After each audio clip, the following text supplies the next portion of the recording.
আসসালামু আলাইকুম। আজকে আমরা গণিত নবম দশম শ্রেণীর তৃতীয় অধ্যায় বীজগাণিতিক রাশি নিয়ে আলোচনা করবো ইনশাল্লাহ।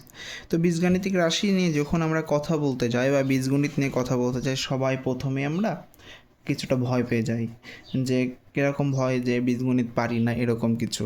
তো বীজগণিত পারার জন্য সবার প্রথমে আমাদের যে বেসিকটা, অর্থাৎ ক্লাস 6-এ আমরা যে পদ, সূচক, সহগ এই জিনিসগুলো যখন আমরা জানবো, প্লাস আমরা যখন আরেকটু বড় হয়ে যখন যোগ বিয়োগ গুণ ভাগ এবং যদি বীজগণিতের যে সূত্রগুলো আছে এই সূত্রগুলো সম্পর্কে যদি আমরা পর্যাপ্ত পরিমাণ জ্ঞান রাখি বা আমরা যদি এই সূত্রগুলো মুখস্থ না করে আমরা যদি বেসিক সহ সূত্রগুলো শিখি, তাহলে আশা করা যায় ইনশাল্লাহ যতটা কঠিন লাগে এখন বীজগণিতের প্রশ্নগুলো দেখে বা সলভ দেখেও বা যতটা কঠিন লাগে, আশা করা যায় যে এগুলো জানার পরে ঠিক ততটাই সহজ মনে হবে ইনশাল্লাহ। দেখি চেষ্টা করি আমরা।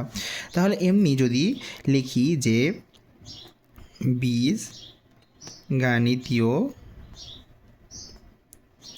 রাশি, আচ্ছা তাহলে একদম যদি আমরা হয়তো প্রথম 10 মিনিট মনে হবে যে কি এত সহজ পড়াচ্ছে, তারপরেও আমরা সকলের উদ্দেশ্যে আমরা কি করব, একটু বেসিক থেকে একদম ছোটোবেলা থেকে একটু আসবো। আশা করি সবাই মনোযোগ দিয়ে থাকবেন ইনশাল্লাহ। তাহলে সবার প্রথমে অধ্যায়ের নাম হচ্ছে বীজগাণিতিক রাশি। এই যে এই রাশি কথাটা যদি, আচ্ছা বাংলাতে যখন আমরা কোনো একটা শব্দ বলি সেটা মানে কোনো একটা বাক্য বলছি, বাংলাতে যেটাকে আমরা বাক্য বলি আর ইংরেজিতে সেটাকে কিন্তু আমরা সেন্টেন্স বলি, ঠিক আছে? তো এই গণিতের ভাষায় সেটাই হচ্ছে রাশি, অর্থাৎ বাংলাতে যেরকম বাক্য থাকে, ইংরেজিতে যেরকম সেন্টেন্স থাকে, গণিতের ভাষায় সেটা হচ্ছে কিন্তু রাশি। তো বাংলার বাক্য ভাঙলে যেরকম পদ পাই না, বিশেষ্য বিশেষণ এরকম, আর যেমন ইংরেজি তো তেমন হচ্ছে একটা সেন্টেন্সকে ভাঙলে আমরা কিছু পার্টস অফ স্পিচ পাই, অর্থাৎ নাউন প্রোনাউন, তাই না? সেরকম এই যে গণিতের একটা রাশিকে ভাঙলে আসলে কিছু জিনিস পাওয়া যায়। তাহলে কি পাওয়া যাবে? পদ পাওয়া যাবে। তাহলে বাংলাতেও পদ পেলে এখানেও আমরা কী পাচ্ছি? পদ পাচ্ছি। এখন কথা হচ্ছে যদি আমরা একটু তুলনা করে পড়ি, একটু সহজ লাগবে সেরকম, যে বাংলাতে যেরকম আমি ধরে নিচ্ছি কি নাম হলে বিশেষ্য, ইংরেজিতে যেমন ধরে নিচ্ছি নাম হলে নাউন, নামের পরিবর্তে কোনো কিছু বসলে প্রোনাউন। তো এখন কথা হচ্ছে তাহলে গণিতের এই পদটা কীভাবে বুঝবো, কীভাবে আলাদা করব? একটা কথা সবসময় মনে রাখবো, কোনো একটা রাশির সাথে অর্থাৎ রাশি থেকে পদ আলাদা করার আমার কাছে উপায় হচ্ছে একটাই, সেটা হচ্ছে কি যোগ অথবা বিয়োগ চিহ্ন। কি এই কথাটা মনে রাখবো, পদের সাথে সম্পর্ক দুইটা চিহ্নের, কী চিহ্ন? যোগ চিহ্ন এবং বিয়োগ চিহ্নের সম্পর্ক। তাহলে এই পদ তাহলে ভাঙলে একটা পদের ভিতর কী কী থাকতে পারে সেটা এখন আমরা জানবো। সেটা হচ্ছে একটা পদের ভিতরে সাধারণত 3টা জিনিস থাকে, সেটা হচ্ছে চলক, 2 নাম্বার কথা হচ্ছে সহগ, আর 3 নাম্বার কথা হচ্ছে মাত্রা। একটা তাহলে কি পাইলাম, একটা প্রথমে রাশি, একটা রাশি ভাঙলে একটা কি পাচ্ছি? পদ পাচ্ছি। পদকে আমরা চলক, সহগ, মাত্রা, অর্থাৎ একটা এই 3টা জিনিস মিলে একটা পদ তৈরি হচ্ছে। আচ্ছা তাহলে চলক কি? চলক মানে আমরা মনে রাখতে পারি অজানা রাশি, অজানা রাশি বা অজ্ঞাত রাশি, অজানা রাশি অথবা অজ্ঞাত রাশিকে কি বলছি? অজ্ঞাত রাশি হচ্ছে চলক, অজ্ঞাত বা যেই অজ্ঞাত জিনিসটাই, এই জিনিসটা লিখলে হবে, সহজ ভাষায় মনে থাকবে, জিনিসটাই চলক, ঠিক আছে? অর্থাৎ আচ্ছা যেহেতু অজানা রাশি তার মানে এর মান পরিবর্তন হতে পারে, এর মান কি তুমি আমি বলতে পারবো? বলতাম না। তাহলে চলকের মান আমরা মনে রাখতে পারি কি? পরিবর্তনশীল। বুঝতে পেরেছি? আচ্ছা গুড। তাহলে চলক যদি যাই, তারপর এখন সহগের, এটা সহগটা তার সাথে আরও সহজ হয় যদি চলকের এটা মনে রাখতে পারি, সহগ আরও সুন্দরভাবে বুঝতে পারবো। সেটা কি? চলকের সাথে যা গুণ অবস্থায় থাকে, এতটুকু মনে রাখবো। কি মনে রাখবো? চলকের সাথে যা গুণ অবস্থাতে থাকে, অবস্থাতে থাকে তাই হচ্ছে কি? সহগ, তাই হচ্ছে সহগ। বোঝা গেছে? আচ্ছা গুড। তাহলে চলকের সাথে যা, তাহলে চলককে আমরা তুলনা করে কথা বললাম। আচ্ছা এবার মাত্রা, এই মাত্রা তাহলে জিনিসটা কি? মাত্রা না কিছু নাম আছে, অর্থাৎ মাত্রার আলাদা কিছু নাম আছে, যেমন আমাদেরকে এক একজন এক এক নামে ডাকে না, সেরকম মাত্রার আরও কিছু নাম আছে, যাকে আমরা অনেক সময় পাওয়ার বলি, অনেক সময় ঘাত বলি, অনেক সময় সূচক বলি, তাই কি না? তাহলে পাওয়ার, তারপর হচ্ছে মাত্রা, ঘাত সূচক এগুলো কি একই জিনিস, ঠিক আছে। তো এখন যদি সহজ ভাষায় বলতে যাই, তাহলে সহজ ভাষায় বলতে গেলে কি, এই যে পাওয়ার, পাওয়ার মানে কি, যার পাওয়ার আছে, আচ্ছা যার পাওয়ার আছে সে কই থাকবে, নিশ্চয়ই উপরে থাকবে।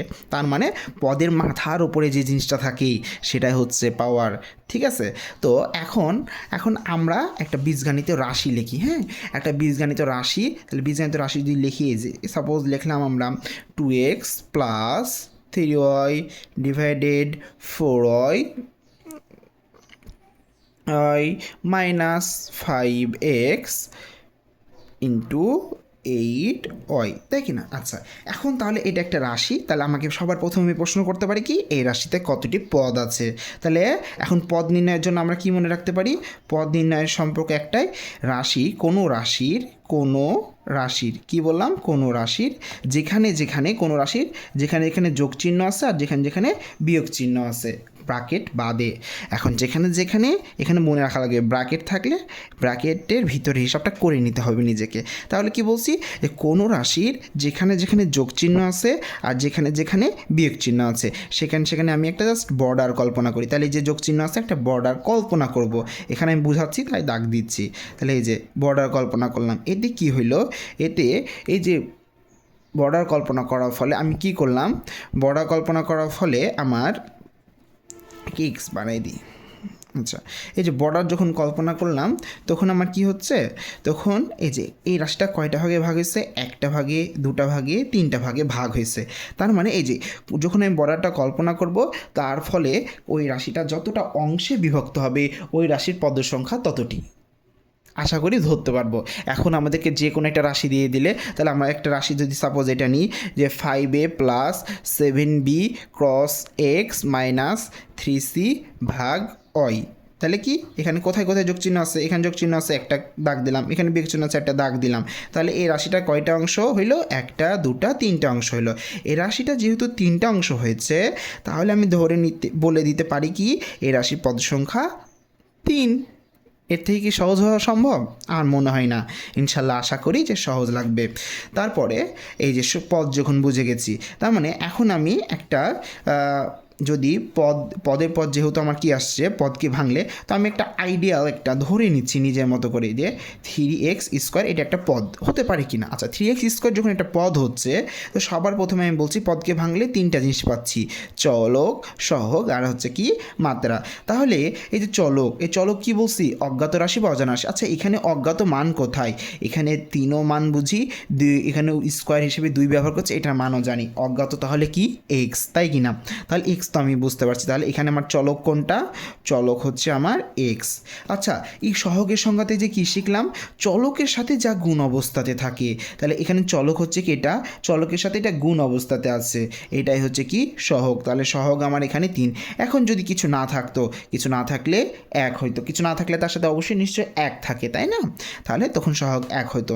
আচ্ছা আর পাওয়ারের সময় কি বললাম, পাওয়ার মানে কি, যার পাওয়ার বেশি সে নিশ্চয়ই আমাদের মাথার উপরে থাকে, উপরে থাকবে এরকম কিছু ধরে নিচ্ছি আমরা। তাহলে কি যে উপরে থাকে অর্থাৎ সেই হচ্ছে পাওয়ার, অর্থাৎ এখানে মাত্রা বা পাওয়ার হচ্ছে কত, 2। বোঝা গেছে। তাহলে আশা করা যায় ইনশাআল্লাহ আমরা পারবো। এই যে এই সহগ থেকে আমাকে ছোট 2-3টা প্রশ্ন করে অনেক সময় আটকাই দিতে পারে, কারণ আমরা ছোট জিনিস খেয়াল করি না। এই যে আমি এখানে যদি লিখি যে 4xy বা 4x² একটা কিছু লিখলাম, 1 নম্বর প্রশ্ন আমাকে প্রশ্ন করতে পারে যে এই পদের সহগ কত, এরকম একটা প্রশ্ন করতে পারে। 2 নম্বর প্রশ্ন আমাকে করতে পারে যে এই পদে এক্সের সহগ কত, এক্সের সহগ কত। আবার 3 নম্বর প্রশ্ন করতে পারে এই পদে ওয়াইয়ের সহগ কত, তাই কি না। তাহলে আমাকে এগুলো প্রশ্ন করতে, আচ্ছা যখন আমাকে বলছে এই পদে সহগ কত, এই পদের সহগ কত, তার মানে তখন আমার অজানা রাশি প্রত্যেকটাকেই আমি চলক হিসেবে গণ্য করছি, অর্থাৎ তাহলে এগুলোর সাথে গুণ আছে 4, তার মানে অ্যান্সারটা তখন হয়ে যাবে 4। বাট যখন প্রশ্ন করবে যে এই পদে এক্সের সহগ কত, অর্থাৎ তখন আমি তোমাকে ফিক্সড করে বলেই দিচ্ছি যে এখানে এক্স হচ্ছে এক্স হচ্ছে কি চলক, বাকি সব কিছু তাহলে এক্সের সাথে বাকি যা কিছু গুণ অবস্থায় আছে তা কিছু হচ্ছে সহগ। তাহলে এক্সের সাথে কী গুণ অবস্থা আছে, 4 এবং ওয়াই, বোঝা গেছে। আচ্ছা এবার তাহলে ওয়ের বেলায় কী হবে, নিশ্চয়ই তোমরা সবাই পারবে। আচ্ছা গুড, তাহলে কী হবে ওয়ের বেলায়, ওয়ের বেলায় হবে যে ওই যেহেতু আমি ফিক্সড করে বলেই দিচ্ছি যে ওই চলক, তাহলে বাকি দুইটা ওর সাথে সহগ, তাই কি না? তাহলে 4x স্কোয়ার। বোঝা গেছে? এই তো আমরা তাহলে আশা করি যে আমরা এরকম কোন ছোটোখাটো প্রশ্ন করলে অবশ্যই বুঝতে পারবো। তাহলে এটা একদমই বেসিক ছিল, এগুলো তোমার 6-7-এ আমার জানা মতে তোমরা 6-এ এগুলো সবাই শিখে আসছো। তারপরেও একবার বললাম যদি তোমাদের কোনো আর কি মানে ডাউট থাকে। তো এই যে শোনো, আরেকটা জিনিস, যখন আমি তোমাকে সূত্রগুলো বুঝাতে যাব তখন নিশ্চয়ই আমি একটার সাথে একটা গুণ দিয়ে, একটার সাথে একটা যোগ করে, একটার সাথে একটা বিয়োগ করে নিশ্চয়ই করব, তাই না? তাহলে এই যোগ বিয়োগ গুণ ভাগ, এই যোগ বিয়োগ গুণ ভাগ এগুলো সম্পর্কে 3-4টা জিনিস যদি আমি জেনে থাকি বীজগণিতের ক্ষেত্রে, তাহলে আমি আশা করি যে তোমাকে কোনো সূত্রই মুখস্থ করতে হবে না। এর কারণ হচ্ছে দেখো, আর এইখানে এখন তাহলে যোগ বিয়োগ গুণ ভাগের ক্ষেত্রে তোমাকে কি মনে রাখা লাগবে? তোমাকে মনে রাখা লাগবে যে সদৃশ পদ ছাড়া কি হয় না, সদৃশ পদ ছাড়া কি হয় না, যোগ বিয়োগ করা সম্ভব না, যোগ বিয়োগ সম্ভব না, সদৃশ পদ ছাড়া যোগ বিয়োগ সম্ভব না। এখন প্রশ্ন আসতেই পারে যে ভাইয়া সদৃশ পদ কি? সদৃশ পদ হচ্ছে, তুমি ছোট্ট কথায় মনে রাখবা, যেসব পদের চলকের রূপগুলো একই রকম হবে, চলকের রূপ একই রকম থাকবে, অর্থাৎ চলক একই। তাহলে আমরা জাস্ট এখানে আমার সহগ দেখার দরকার নাই, ওখানে আমরা জাস্ট একটা জিনিস দেখবো, এখানে আমি যদি লিখি 9xy, এখানে যদি আমি লিখি 5y(x), এখানে আমি যদি লিখি 9x²y, এখানে আমার চলক কোনটা xy। এখানে xy ক্ষেত্রে আমি দেখতে পাচ্ছি নিশ্চয়ই যে এখানে xy আছে, এখানে yx, তুমি পাশাপাশি থাকা তো সমানই, একই জিনিস, তাই না? আচ্ছা দেখো, বাট এখানে দেখো এক্সের রূপ তো এক নাই, এক্সের মাথার উপরে একটা 2 চলে আসছে, তাহলে এটা কি, এটা যদিও এটা সহগ মিল, তাহলে কি তুমি কি বলবে এটা সদৃশ পদ? কখনোই না। তোমাকে মানে সদৃশ পদ বলার আগে তোমাকে খেয়াল রাখতে হবে চলকের দিকে। বোঝা গেছে? তাহলে এখানে এটা আর এটা হচ্ছে কি সদৃশ পদ। তাহলে এই সদৃশ পদ যদি না বুঝি, সদৃশ পদ যদি না চিনি, তাহলে কি আমরা যোগ বিয়োগ করতে পারবো? নিশ্চয়ই না। তাহলে যোগ বিয়োগের ক্ষেত্রে গেল। তো এরকমভাবে যোগ বিয়োগ গুণ ভাগ সম্পর্কে আশা করি তোমরা সবাই জানো। তাহলে এখন আমরা 3 নম্বর অধ্যায়ে যে সূত্রগুলো আসছে, আচ্ছা ছোটোখাটো দুইটা জিনিস বলি। আচ্ছা a+a মানে কি হবে? নিশ্চয়ই 2a, আর a গুণ a যখন করব তখন হবে এটা a², এটা তো তোমাদের জানা কথা অবশ্যই। তাহলে এখন আমরা সূত্রের দিকে যাইতে পারি, তাই কি না? তাহলে এখন আমরা সূত্রসমূহ শিখব। তাহলে সূত্রসমূহ যদি শিখতে যাই তাহলে নিশ্চয়ই সবার প্রথমে আমাদের জাতীয় সূত্র আমরা সবাই মুখস্থ রাখতে পারি, a+b²। আচ্ছা এই a+b, এই a গুণ করে যদি a² হয়, নিশ্চয়ই a+b আর a+b গুণ করেই তাহলে a+b² এসেছে, তাই কি না? আচ্ছা তাহলে এটা গুণ করাতে নিশ্চয়ই জানি, এটা গুণ করলে a², এটা দিয়ে গুণ করলে ab, এটা দিয়ে গুণ করলে ab, আর এটা দিয়ে গুণ করলে b²। তাহলে a² থেকে গেল, এই যে দেখো সদৃশ না, এটা মিলে গেছে না? তাহলে এটা তাহলে যোগ করা আমার সম্ভব। সদৃশ মানে আমি ধরে নিব তার একই ভাই, এবং বিসদৃশ মানে হয়ে বিসদৃশ তো আমার যোগ বিয়োগের ক্ষেত্রে তো বিসদৃশ আসার প্রশ্নই আসে না। তাহলে এটা চলে আসলো, তাহলে 2ab, একটা ab, দুটো ab, 2ab। অনেক সময় এখানে তো ছোটোখাটো অনেকেই ভুল করে, যারা একদমই দুর্বল তারা ab-র পরে অ্যাঙ্কার স্কোয়ার দিয়ে দেয়, এটা একদমই ভুল। যোগের সময় একটা জিনিস মনে রাখবা, যোগ ও বিয়োগের সময় মাত্রা পরিবর্তন হয় না, যোগ ও বিয়োগে মাত্রা পরিবর্তন হয় না, মনে থাকবে? আচ্ছা তাহলে এই যে এটা আমাদের যে জাতীয় সূত্রটা পেয়ে গেছি। আরেকটা সূত্র তাহলে কি a-b², এটা ওইভাবেই আসছে, আমি আপাতত সময় কমের জন্য বলে দিচ্ছি যে a² - 2ab + b²। আমি যদি এখন এই দুইটা সূত্র, অর্থাৎ আমি যদি জানি যে a+b² সমান a² + 2ab + b² এবং a-b² সমান a² - 2ab + b², এটা যদি আমি জেনে থাকি তাহলে আমি আশা করি বর্গ নির্ণয়ের প্রত্যেকটা সূত্রই তুমি পারবে। বোঝা গেছে? তাহলে কিভাবে, তুমি যদি যোগ বিয়োগ বুঝে থাকো তাহলে আমি বলছি তুমি কোন সূত্রগুলো পারবে একটু আমরা নোট করি। আর কী সূত্র আছে? কি আছে? a² + b² সূত্র আছে নিশ্চয়ই। আচ্ছা তারপর আমাদের 2 × a² + b² সূত্র আছে। আচ্ছা হইল অনুসিদ্ধান্ত। তারপর আমাদের ab সূত্র আছে, তারপর আমাদের 4ab সূত্র আছে, তাই কি না? আচ্ছা এখন তোমাকে একটা প্রশ্ন জিনিস দেখায়, দেখো তুমি জানো যে a plus b whole square সমান সমান কী জানো, a square plus 2ab plus b square. এখানে একটা জিনিস দেখো, এখন সূত্র মানে আসলে ডান পক্ষে যে জিনিস থাকবে বাম পক্ষে সেই জিনিস থাকবে। তুমি যদি সূত্রকে বোঝা মনে করো, সূত্র বোঝা। তুমি যদি মনে করো সূত্র কঠিন জিনিস, তাহলে সূত্র তোমার কাছে কঠিন হিসেবে ধরা দেবে। বাট তুমি যদি মনে রাখো যে সূত্র জিনিসটা কি, সূত্র মানে আসলে বাম পক্ষ ডান পক্ষ দুইটা যদি সমান বলে দিতে পারি এরকম কিছুই, তাহলে এইখানে আমি যে ডাইরেক্ট যদি লিখে ফেলি এ মাইনাস বি হোল স্কোয়ার, তাহলে তুমি একটা জিনিস দেখো, a plus b whole square সমান সমান আমি এ মাইনাস বি হোল স্কোয়ার লিখে দিচ্ছি, বাট আসলে কি তারা সমান? কখনোই না। এখানে এ স্কোয়ার আছে, এখানে এ স্কোয়ার আছে, গুড, বুঝতে পেরেছি। এখানে প্লাস বি স্কোয়ার আছে, এখানেও প্লাস বি স্কোয়ার আছে, বাট এখানে আছে প্লাস 2ab আর এখানে আছে মাইনাস 2ab। তাহলে আমার এখানে আছে প্লাস 2ab আর আমি এখানে নিয়েছি মাইনাস 2ab। তার মানে আমার এই মাইনাস 2abটাকে বাদ দিতে হবে, প্লাস আরও কি আনতে হবে, আরও প্লাস 2ab আনতে হবে, তবেই আমার এটা সমান হবে। তাহলে এখানকার মাইনাস 2ab বাদ দেওয়ার জন্য আমার একটা 2ab দরকার, আর এখানকার 2ab মেলানোর জন্য আমার দুটা 2ab দরকার, এবং কি সেটা পজিটিভ, সেজন্য এখানে দুইটা 2ab মিলে 4ab। আশা করি তুমি বুঝতে পেরেছো। তারপর দেখি, তাহলে এটা যদি a minus b whole square সমান সমান কী হয়, a square minus 2ab plus b square. তাহলে সেই অনুসারে যদি এটার মতন করে a plus b whole square লিখে ফেলো, তাহলে কি হবে, তাহলে এ স্কোয়ার বি স্কোয়ার মিল থাকবে। তাহলে তোমার এখানে মাইনাস 2ab আর এপারে তুমি নিয়ে ফেলছো প্লাস 2ab, তাহলে নিশ্চয়ই তোমাকে এখানে মাইনাস 4ab নেওয়া লাগবে, তাই কি না? আচ্ছা, এটা যদি বুঝতে পারি, তাহলে দেখো এ স্কোয়ার প্লাস বি স্কোয়ারের সূত্রও চিন্তা করো। তাহলে দেখো এখানে তাকাও, এ স্কোয়ার আছে, এখানেও কিন্তু প্লাস বি স্কোয়ার আছে। তাহলে সমস্যা করছে কি, সমস্যা করছে প্লাস 2ab। এই প্লাস 2abকে যদি আমি ওই পারে পার করে দিই, তাহলে নিশ্চয়ই এটা আমার এ স্কোয়ার প্লাস বি স্কোয়ারের সূত্র হয়ে যাবে। তাহলে সেই অনুসারে আমি কি জানি, এ প্লাস বি হোল স্কোয়ার আগে থেকে এই পারে আছে, এই 2abটাকে আমি এই পারে পার করে দিব, তাহলে এটা হয়ে যাবে মাইনাস 2ab। একটা সূত্র পাইছো? আচ্ছা, এবার আবার দেখো যে এ স্কোয়ার এখানে আছে, এখানে প্লাস বি স্কোয়ার আছে, এখানে আছে কি মাইনাস 2ab। এই মাইনাস 2abটা যদি ওই পারে পার করে দিই, তাহলেই তো আমার এ স্কোয়ার প্লাস বি স্কোয়ারটা পেয়ে যায়, তাই কিনা বাচ্চারা? তাহলে এই মাইনাস 2টা পারে যদি চলে যায়, তাহলে ওই পারে গেলে প্লাস হয়ে যাবে না? তাহলে এবার আগে থেকে আছে a minus b whole square plus 2ab। দুটা সূত্র পাইছো? তোমাকে আমি আরও একটা সূত্র দেখাই। তাহলে আরও একটা সূত্র কি হইতে পারে সেটা যদি আমি দেখি, তাহলে এখানে এর জন্য আমাকে একটা কাজ করতে হবে রাফি, আমি দেখাই তোমাকে। দেখো, এবারে তুমি লেখো যে a plus b whole square সমান সমান কি, a square plus 2ab plus b square.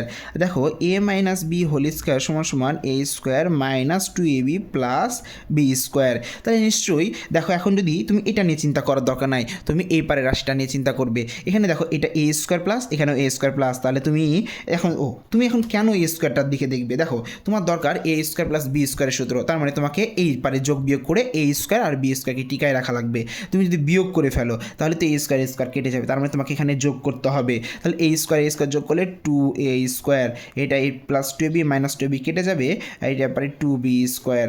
তার মানে এপারে তুমি কি করেছো, যোগ করেছো, তাই এপারে দুটা রাশি যোগ আকারে লিখে ফেলবো। তাহলে a plus b whole square plus a minus b whole square, তাই কি না? আচ্ছা, তাহলে এখানে 2, তোমার তো 2a স্কোয়ার দরকার নাই, তাহলে 2 into a square plus b square common নিলাম, তাহলে a plus b whole square plus a minus b whole square.